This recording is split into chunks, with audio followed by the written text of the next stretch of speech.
Mahadeva will do the readings of the Akashic records on death.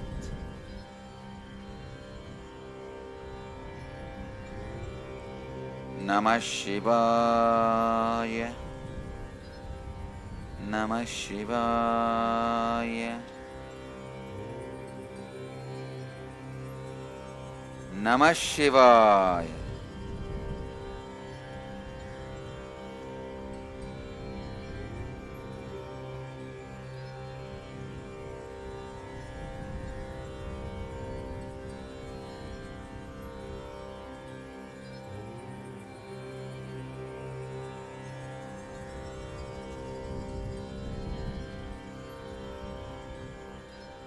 Death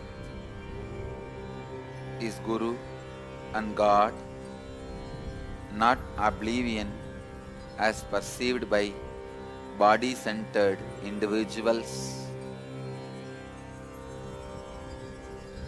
Death is a boiling process. Whenever your engrams, desires, fear, greed, everything is boiled in the high energy, there is a possibility your desires can become reality, your fears can be conquered, you can be free from both desire and fear if you are ready, courageous enough to face the process with consciousness. Understand? During the death, your desires come in front of you just to make you understand the disillusionment which can be caused by their presence. Fears come in front of you, make you understand they cannot frighten you anymore. But if you do not have the awareness to look into them, you get deluded by them even while they come to reveal the truths about them.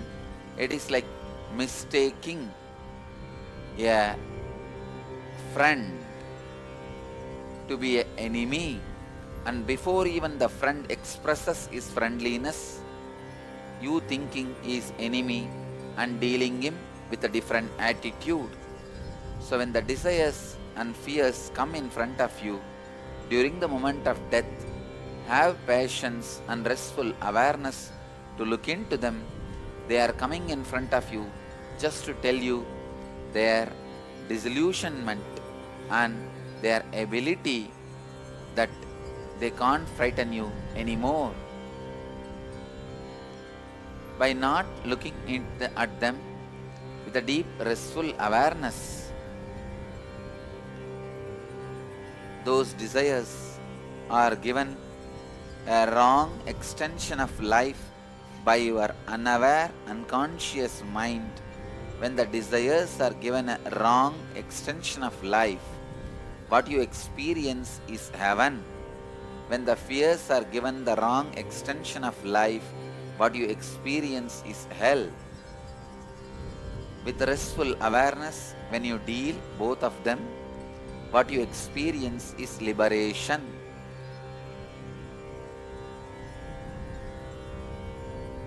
Death can be a great Guru to liberate you, and God to give you the ultimate.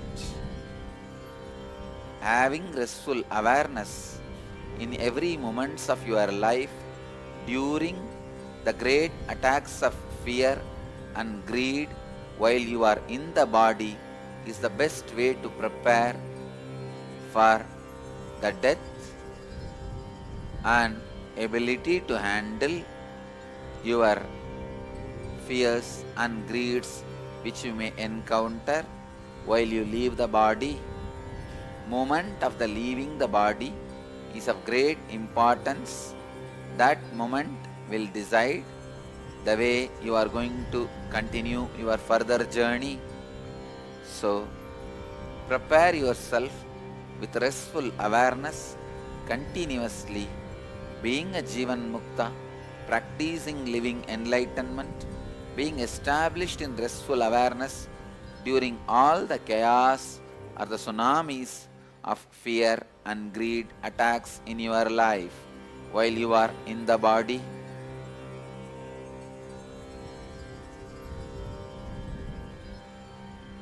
In unconscious way, without having awareness, perception on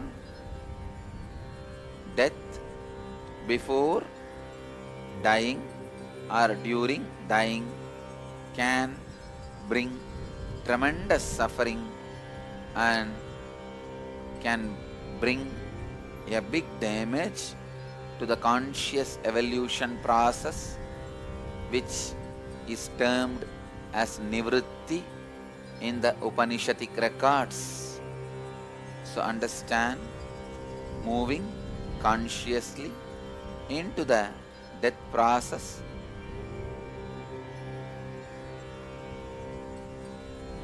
liberates you from the fear and greed. Every moment in your life, when you go through the fear or greed, the small dimension of death is perceived and experienced by your restless consciousness. Bring restful awareness, you will have complete depth in handling the fear and greed with restful awareness, so it can liberate you.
As these truths are Apaurushya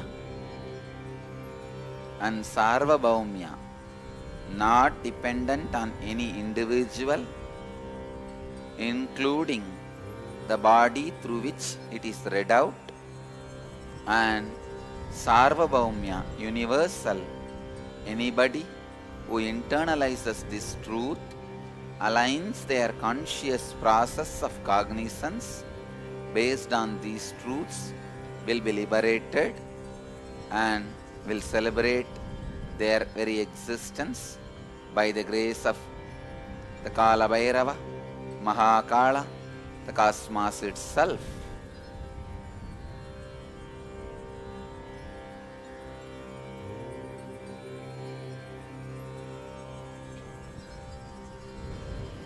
The first question today is from Manitya Priyatmananda, who's asking, Dear Kala Bhairava, what are the steps of the death meditation that we need to do every night? Kindly explain. Every fear you accumulate, every fear makes you feel agitated, every fear which you do not want to think or remember, go through, go into all those fears consciously, neither deciding to save yourself from that fear, nor having greed to achieve what you are afraid of. So, without having the greed or fear, enter into the fear, naturally the fear will lose its quality of fear when you do not carry fear or greed for the fear. Greed has its quality of greed because you are greed for greed and fear about the greed. Same way, the fear has the quality of fear because you are fear for the fear and indirect greed towards the fear. So when your fears are approached with fearlessness and greedlessness, the straightening out of your consciousness every day happens. The change of consciousness from Jagrat to Swapna, Swapna to Sushupti, the waking state to dream state and dream state to the deep sleep state happens because your awareness is not straightened out.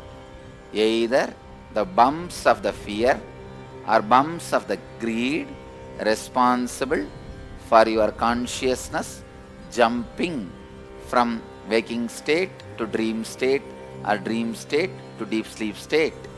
If you remove all the bumps of the fear before falling asleep, you will not fall asleep, you will fall into something called restful awareness, which is recorded by the word Turiya by the earlier mantra drashtas.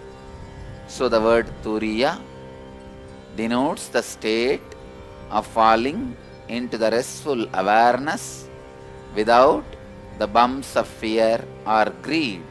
Every night, remove all the bumps you created during your daytime through fear or greed.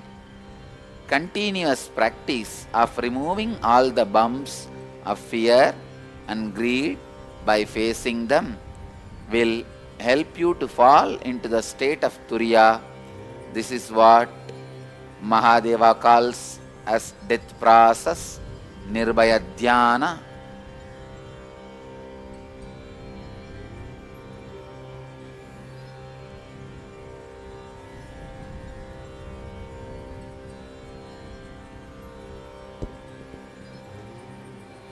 The next question is from Sri Nitya Atma Manishananda, who's asking, Lord Mahadeva, my pranams. It is said, you have given boon that anybody dies in Kashi, he gets liberated. For this reason, many people live in Kashi and wait for death to happen. What is the truth? Just physical living in Kashi is enough, or something more was instructed by you to do in addition to physical living? As Mahadeva, it is my own words. People who live and leave their body in Varanasi get liberated. Along with living and leaving, there was some spiritual preparations prescribed, like doing ajapa japa and constantly being aware of the third eye Agnya Chakra. The whole air and the atmosphere was filled with these divine instructions and the spiritual practices and maintained by myself as Kala Bhairava. Still now, anybody who is not capable, who is not practicing these practices for the minimum required amount will be moved out of Varanasi's boundary before they leave the body due to some reasons out of their ignorance or by the natural forces. So, anybody who lives and leaves their prana in the Varanasi boundary naturally, directly is liberated and achieves enlightenment. I, Kala Bhairava, still maintain the sanctity of that vow and the place, physical place Varanasi, the sanctity and the vow which I gave it to the place physically to Varanasi does not have extinction. It does not have expiry date. As long as the planet Earth exists and the physical place Varanasi exists, only the people who are practicing these two great truths of Ajapa Ajapa and centering themselves on the third eye will be able to live and leave their body in Varanasi. The very space and the place is filled with the physical vibration and the presence of me, Mahadeva, as Kala Bhairava.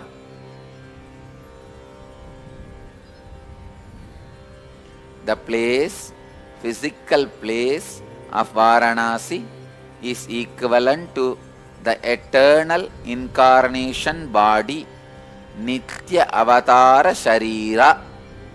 How?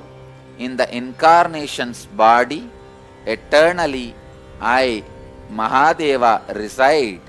Same way, the place, physical place of Varanasi becomes the center of me, Mahadeva's residence eternally. As Mahadeva, me, reside in that very space, physically being centered, anybody who even makes the sankalpa of living and leaving their body in Varanasi are inspired, initiated to live centered on Ajapa Ajapa and being centered on the third eye, Agnya Chakra. Anybody who refuses, resists, is naturally moved out of that physical place before they leave the body, before their death.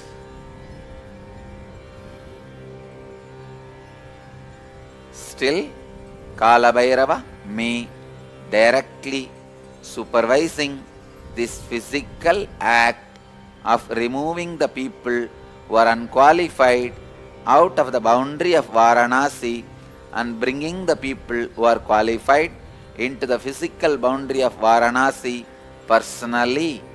Still, I am overlooking and looking after, managing the affairs of Varanasi physically, assuming the physical plane control over the whole place.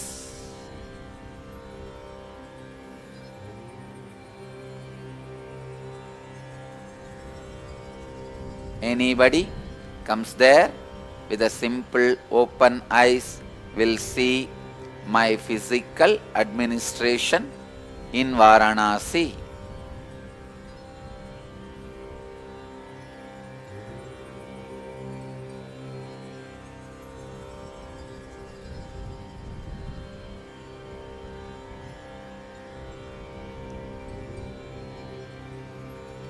As this questioner himself is shown the physical form of Kala Bhairava in the form of a photograph inside the Kala Bhairava temple, he does not need to doubt the existence of Kala Bhairava in physical form and administering the Kala Bhairava in Varanasi as the physical place, not just on the spiritual space. In the physical place of Varanasi, Kala Bhairava, me, is running the administration, who should be residing inside the physical boundary and who should be asked, made to vacate the physical boundary of Varanasi before they leave the body. These are some of the sacred centers on the planet Earth as a direct connection with the spiritual plane, and the laws of the cosmos is applicable still into the land of these places. The cosmic law overrules and makes decisions of any man-made laws in these sacred centers.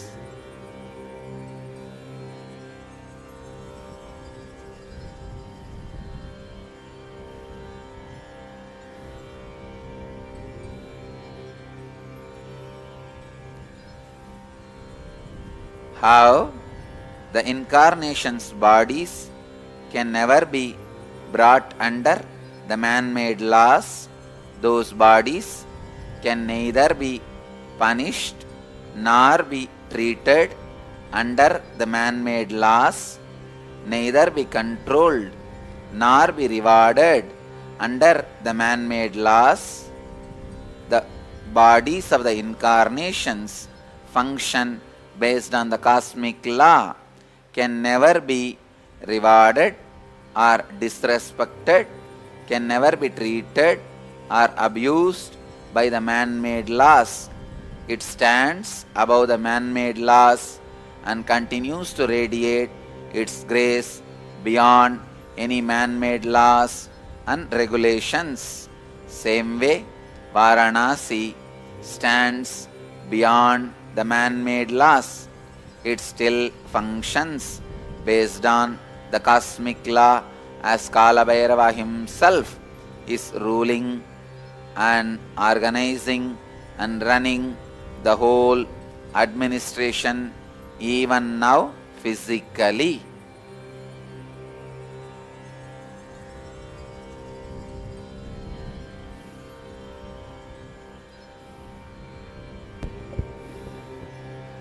The next question is from Suresh Kandaraj, who's asking, what happens to the soul of the people who die in accident or get murdered?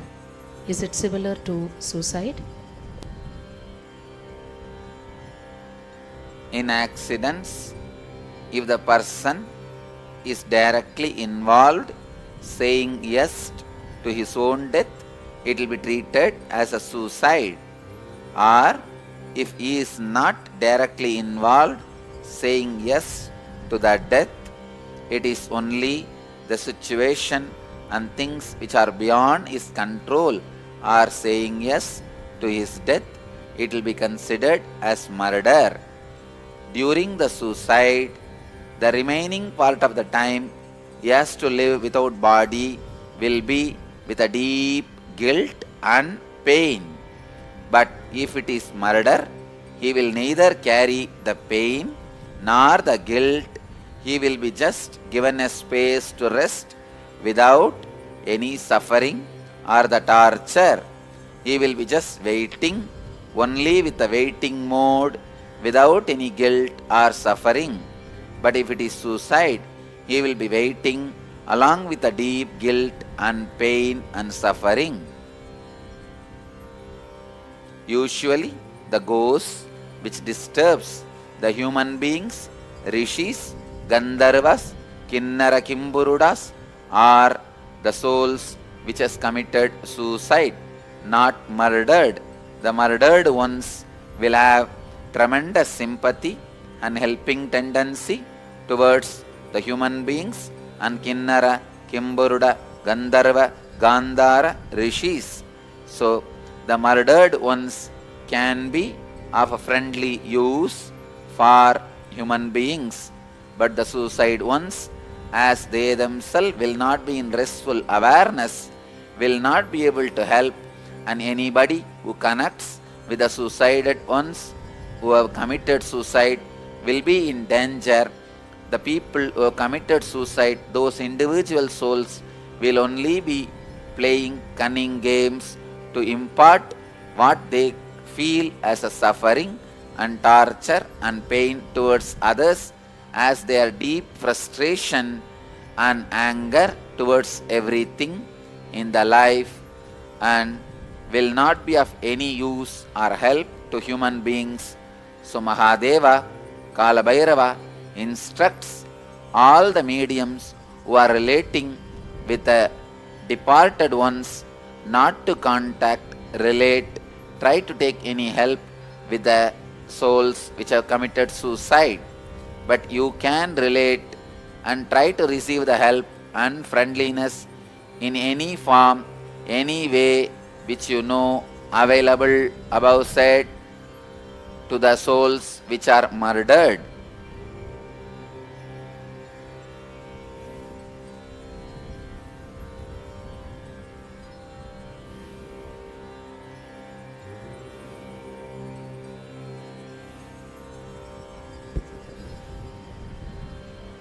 The next question is from Dr. Sundareshan from Sri Lanka, who's asking, Dear Kalabhairava, Namah Shivaya, when does the death happen?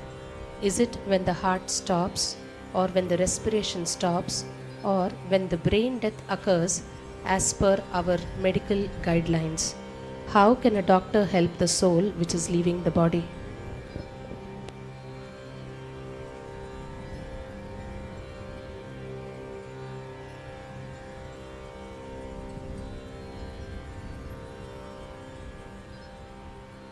What you understand as clinical death has nothing to do with the death. When death happens, all these symptoms which you asked happens. Heart stops, brain stops, and all the other symptoms which you claim during the clinical death happens. Please understand, if all these things are happening one by one, when all of them happen, when the last symptom happens, that should be the moment of death as per the normal human understanding. Among these happenings of respiration stopping, heart stopping, brain stopping, which one happens last? That should be the moment of death. Even if one is still happening, then the death should not be declared. Still, the person should be considered as alive. But even after all these three happens, only if the reflection discontinues to get reflected on Anandagandha, the complete death happens. The possibility of returning to that same body becomes impossible. It gets stopped.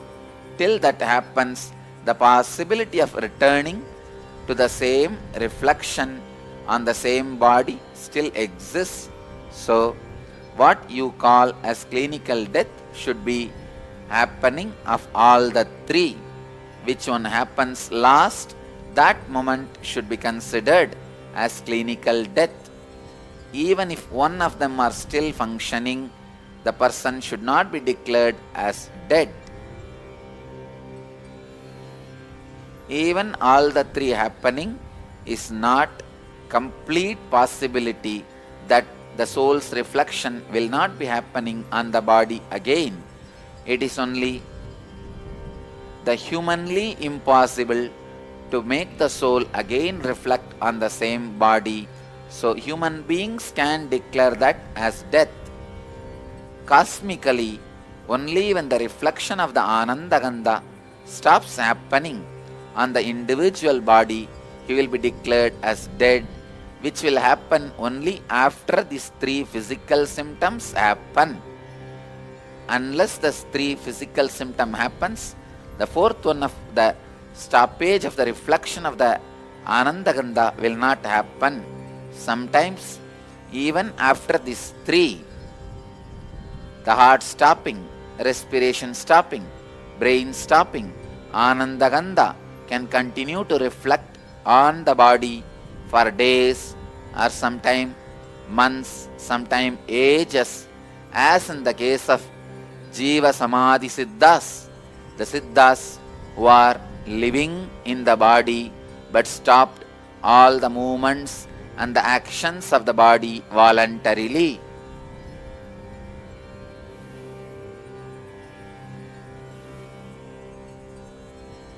But all practical purposes, for all human purposes, all human beings can be declared as dead only when all these three happens. Even if one is yet to happen, you should be waiting and should not declare the person as dead.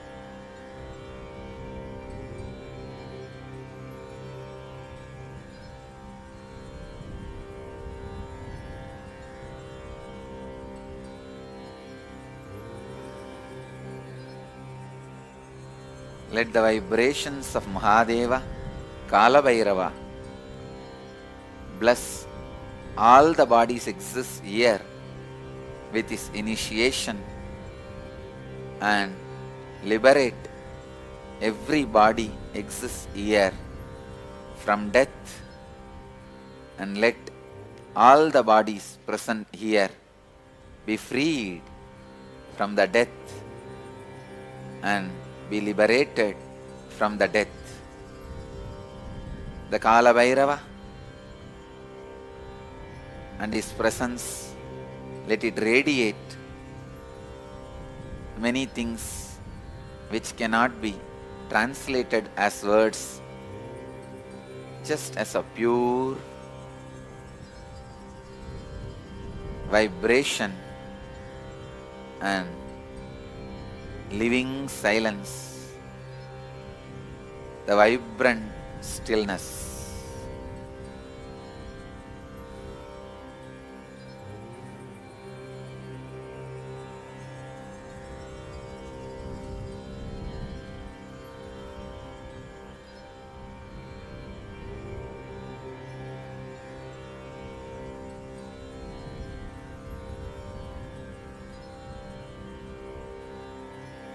All the bodies seen by this body be blessed to imbibe the vibration radiated from this body and through this body, which can't be converted into the understandable words by you all, be radiated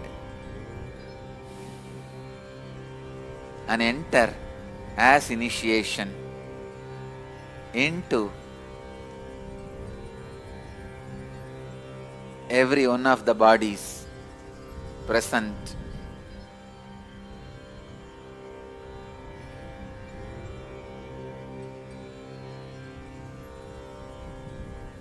And seen by and through this body. Namah Shivaya. Namah Shivaya. Namah Shivaya. Hara Hara Hara. Hara Hara Hara.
Read the questions.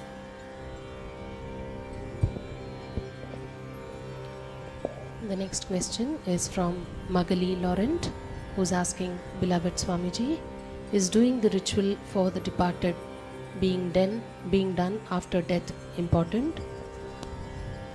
It is important, as the living ones will be tormented by the unconscious memory, and the living ones will project their life's understanding and fear and greed on the departed ones. For the healing of the living ones, the rituals for the death is important. Perform as long as you are free from the fear and greed projection of yours on the dead ones. When you are completely free from your fear and greed being projected on the dead ones, you can stop performing those rituals.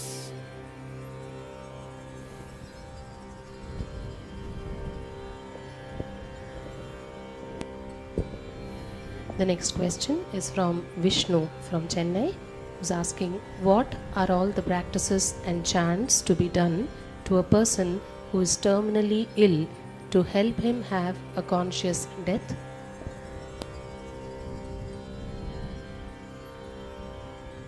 Recite all the Akashic records, readings done by Kala Bhairava. Chant all these great verses continuously. That itself will make the individual choose the conscious death. So, Akashic readings by Kala Bhairava using this body of Nityananda is enough to make the individual decide to have conscious death.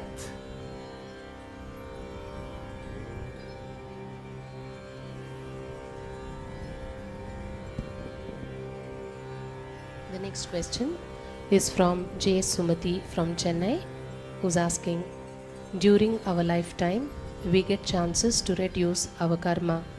Do we get set chances of reducing karma between death and rebirth? Thank you. No, between death and rebirth, either you are in highly elated mood if you go through the conscious death, you are highly depressed if you go through unconscious death. The extraordinary elation or the extraordinary depression, both spaces growth does not happen. Extraordinary elation is considered as heaven, extraordinary depression is considered as hell. Neither in hell nor in heaven the conscious exhaustion of the karmas is possible. You will not be able to exhaust the karmas neither in hell nor in heaven, as the space of the possibility for the mixture of both, possibility of the mixture of the both, which is Bhuloga, the planet space, is required for your conscious growth. The space and the time between death and rebirth cannot be used for growing consciously. So anything needs to be done for the conscious growth needs to be done between the time of birth and death, not between death and rebirth.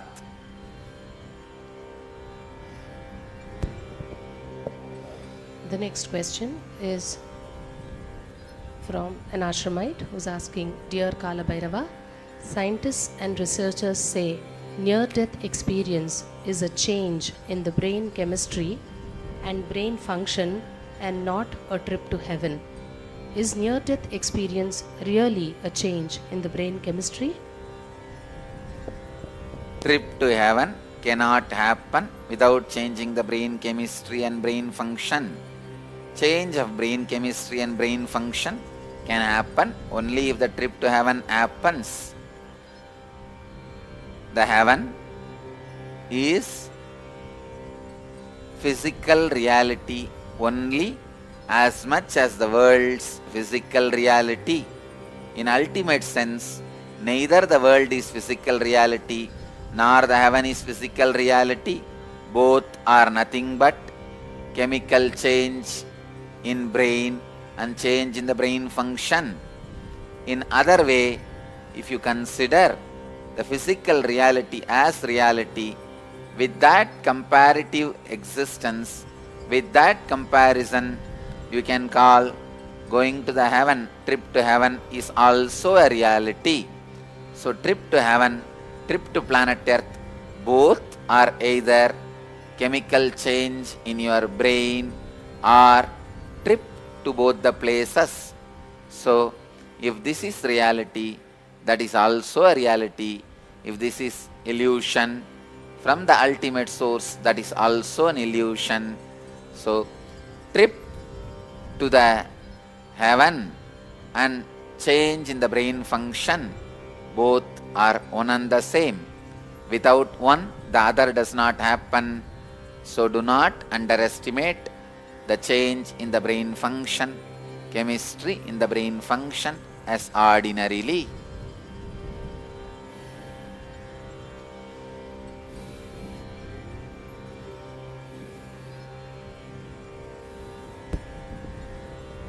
The next question is, why do we remember our past when we wake up from sleep, but not when we wake up into a new life after death? Is it because we take a different body after death?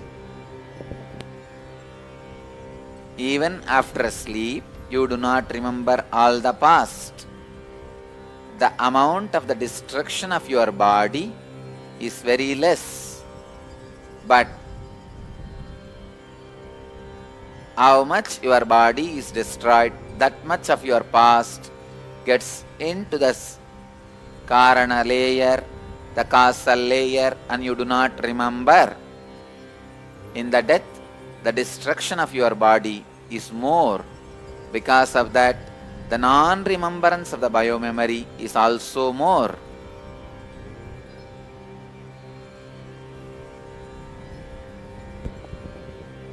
The next question is it possible to regain the memory of our past lives?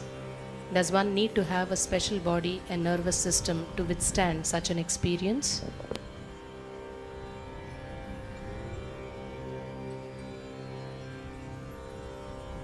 Only the nervous system which is prepared by the yogic practices like unclutching, which is freely, easily able to handle the present life biomemories available without getting stressed, tensed, diseased, disturbed, will be able to handle the more memories of the past life.